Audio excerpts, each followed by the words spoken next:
1. Mengapa kebun kita tidak seperti hutan? Lihatlah hutan ini. Ia tidak pernah dipupuk. Ia tidak pernah dicangkul. Ia bahkan tidak pernah disiram. Namun, tanahnya selalu gembur, lembab, dan subur, menghasilkan biomasa tanpa henti selama ribuan tahun. Sekarang, lihat kebun kita. Kita habiskan uang untuk pupuk. Kita habiskan waktu untuk mencangkul. Dan kita selalu khawatir jika musim kemarau tiba. Pertanyaannya sederhana, apa rahasia abadi yang hanya dimiliki oleh tanah hutan? Dalam video ini, kita akan membongkar 3 pilar utama yang membuat tanah hutan begitu subur. Dan yang paling penting, kita akan tunjukkan bagaimana 2 teknik revolusioner, hugelkultur dan tanam tanpa cangkul, no-till farming, adalah upaya kita untuk meniru kecerdasan alam. Ini adalah ilmu yang akan mengubah cara Anda bertani selamanya. 2 pilar 1, pabrik kompos rahasia pertama ada di lantai hutan, yang kita sebut serasah, litter. Serasah bukan sekadar sampah, melainkan pabrik kompos biologis yang beroperasi 24 jam sehari, 7 hari seminggu. A. Siklus tertutup 100% di pertanian konvensional, kita memanen hasil dan mengambil nutrisi dari tanah. Di hutan, tidak ada yang terbuang.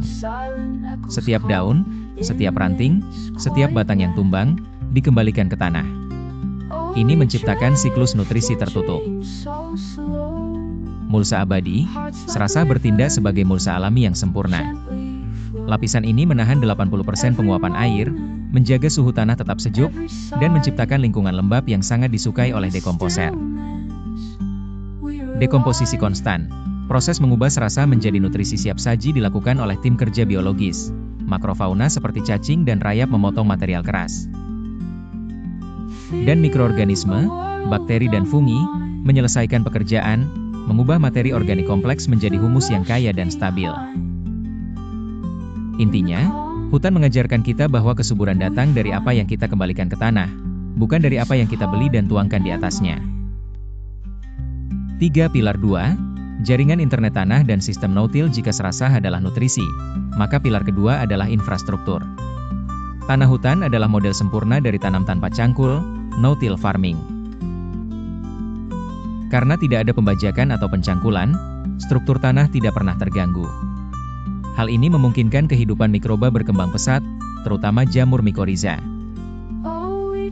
A. Mikoriza, pahlawan tak terlihat. Mikoriza membentuk jaringan benang halus, disebut hifa, yang bersimbiosis dengan akar tanaman. Bayangkan ini seperti jaringan internet atau serat optik di dalam tanah. Hifa ini jauh lebih luas daripada akar pohon manapun. Penyerap super, hifa mikoriza menjangkau nutrisi yang tidak bisa dijangkau akar biasa, terutama fosfor, P. Mikoriza menukar nutrisi ini dengan gula dari pohon. Benteng kekeringan, jaringan hifa yang luas juga berfungsi sebagai saluran air. Dalam kondisi kering, tanaman yang berasosiasi dengan mikoriza terbukti jauh lebih tahan kekeringan karena akses airnya jauh lebih efisien.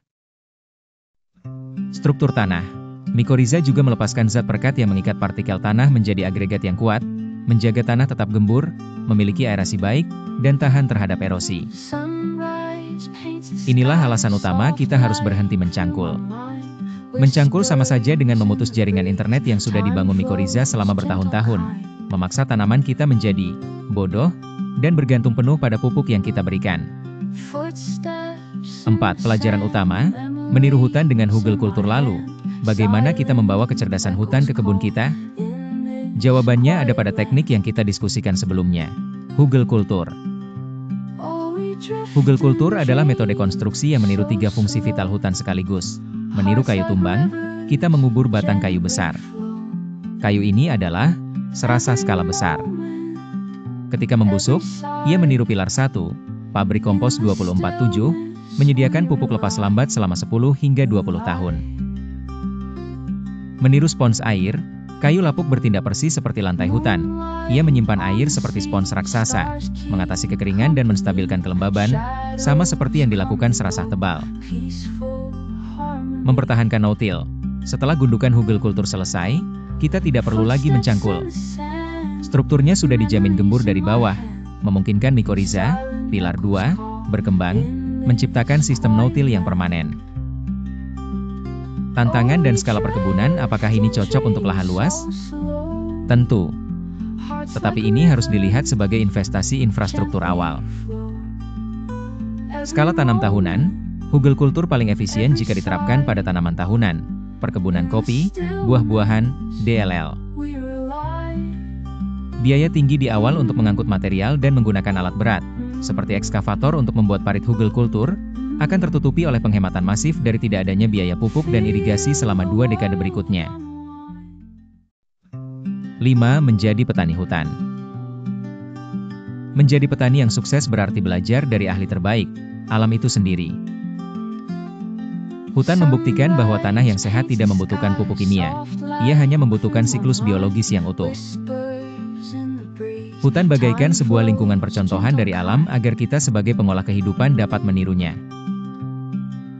Agar kita dapat kembali bekerja seperti alam bekerja. Mari kita berhenti menjadi petani yang terus-menerus memecah sistem, dan mulailah menjadi petani hutan, yang membangun sistem yang mandiri, tahan kekeringan, dan subur secara abadi. Sudah siap membuat fondasi hugelkultur di kebun Anda? Tulis di kolom komentar dan bagikan video ini agar semakin banyak petani yang berhenti mencangkul. Sampai jumpa di video berikutnya.